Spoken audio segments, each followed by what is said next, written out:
They showed up on my driveway the way bad weather shows up, slow at first, then all at once, and, in your bones, it's not going to be a small thing. It's going to be a season. And the first face I saw pushing through the snow was Karen Fletcher. Chin up, clipboard, out eyes, like she'd been appointed sheriff of other people's lives. I sat in my truck watching the flakes land on the hood and thought, here we go again. Only this time, she wasn't here to borrow sugar.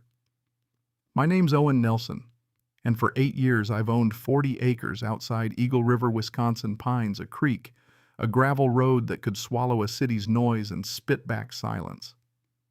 My grandfather handed me this place with a handshake and a smile, and if you've ever had land handed to you, you know it's less a thing than a promise to be left alone to be yourself, to bury your own dead and stack your own wood without someone else telling you how pretty the piles should look. That promise got complicated the day the Pinewood Heights subdivision went in behind my property because with new houses came new rules. And with new rules came a woman who loved them like scripture. So here's the setup. My grandfather had granted an easement through a strip of our land so a developer could get machinery in and out during construction. It was an access thing, paper thin and friendly, $1 and a handshake in spirit, and everyone believed it was over once the houses were built. Turns out convenience is contagious. The subdivision kept using that shortcut because it shaved miles off their commute, and 2 years ago they formed an HOA. Karen became president, and where most people see a neighbor, she saw a project aesthetic standards enforcement. One winter morning she walked across my driveway and told me without a hello that my vehicles were an eyesore and needed to be hidden in garages from November through March. On my own land. You can imagine the laugh that came out of me. You'd laugh too until the laugh turns into cold anger. I told her flat out, this is my property. You don't get to decide where my truck sits. She clicked her pen like a metronome and said their board would have to take formal action if I didn't comply. That was the moment I realized this was not about snow or trucks, it was about power. I went to their board meeting, sat in the back while they argued about Christmas lights and snow plows, and then predictably they moved to item 7, the Nelson problem. They described my truck and my old Jeep as if I'd set up a salvage yard out of spite, and a guy from the audience even called it junk. I stood up, told them politely that the easement runs over my land and that they had zero authority to impose covenants on a neighbor who never signed anything.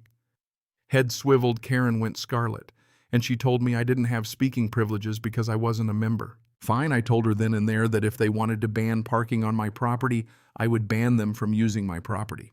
I revoked the easement on the spot, not in a court filing, not with fireworks, just a clear sentence, access revoked. I walked out and built a gate. I put a chain and a padlock across the road and hung a sign that said what I meant, private property, no trespassing. The room erupted behind me. What followed felt like county-level pettiness turned poisonous. People cut my locks. One morning there were horns at my gate while I sat on my porch, coffee steaming in my hands and my phone blowing up with texts. The local cops came and were polite. One of them, an old classmate, told me if the easement was legally valid, the neighbors would have to sue. Otherwise, I was within my rights to keep my gate. That advice was honest and dry and sobering, civil court, not jail. I started filming everything. Locks got cut. I replaced them. They got cut again. I replaced them with heavier chain. Someone dumped garbage across my driveway. I cleaned it up and set up cameras. At 2 a.m, a truck pulled up. Men tried to sabotage a lock with super glue. My cameras caught the truck and we got a partial plate number. The more I documented, the clearer the pattern became. Intimidation, vandalism, an attempt to wear me down. Then it got ugly in a way I hadn't planned for. Someone poured quick-dry concrete into the little creek that feeds my land, not just a prank, but environmental damage. I called the DNR and they moved with a seriousness that made my stomach drop. Cleanup crews finds investigators combing through footage. Suddenly the entire subdivision was under scrutiny. The DNR found footage that showed people carrying bags of concrete and one jacket with a community logo. They followed leads and got a tip. A kid named Tyler, the developer's son, and another young man broke under questioning and admitted to dumping the mix. The DNR hit them with heavy fines. A couple of board members resigned under pressure. The community split open like an overripe fruit, gossip, blame, emergency meetings. You don't need me to tell you how a small town tears itself apart when people start trading accusations. I watched neighbors I'd waved to for years turn their backs at the grocery store. It's a strange kind of loneliness being right but isolated. We ended up in court. They sued to get me to take down the gate. I countersued for harassment, trespass, and property damage. My lawyer, a steady old hand who knew my family's papers, told me the easement was permissive, meant for construction access, and that continuing to allow it was just that permission. He said we had a strong case because the HOA tried to expand their reach to use the easement as leverage to regulate my land. The hearings felt like theater lawyers in suits, a judge who read everything and wanted answers, neighbors in the gallery staring like jurors giving out their own sentences. The judge denied the immediate injunction they wanted. He ordered us to keep talking, but he set a trial date. I'll admit I was proud and terrified in the same breath. Pride for standing up, terror for how far people will go when they feel threatened. Meanwhile, the harassment continued. Spray paint on my gate, anonymous letters telling me to leave, or else a letter that said my house might burn down. Threats are hollow until someone puts a footprint in your mailbox. I handed the letters to the police. Forensics pulled prints and DNA where they could. The prints matched Karen. She was brought in, questioned, and then charged with making terroristic threats. For someone who fancied herself the neighborhood conscience, seeing her face as a suspect on an evidence report was surreal. She posted bail, but she was ordered to stay away from my property. Public opinion turned in my favor in a way I didn't expect. People who'd been neutral suddenly posted about HOA overreach and the danger of vigilantism. A petition went around asking the HOA to reform or disband. Discovery in the lawsuit did the rest of the damage. Internal emails leaked like rotten fruit. Karen's notes about making life difficult for me so I'd sell board members, admitting they'd overstepped records showing a pattern of harassment. The narrative they'd told themselves that I was the problem emptied out under cross-examination and evidence.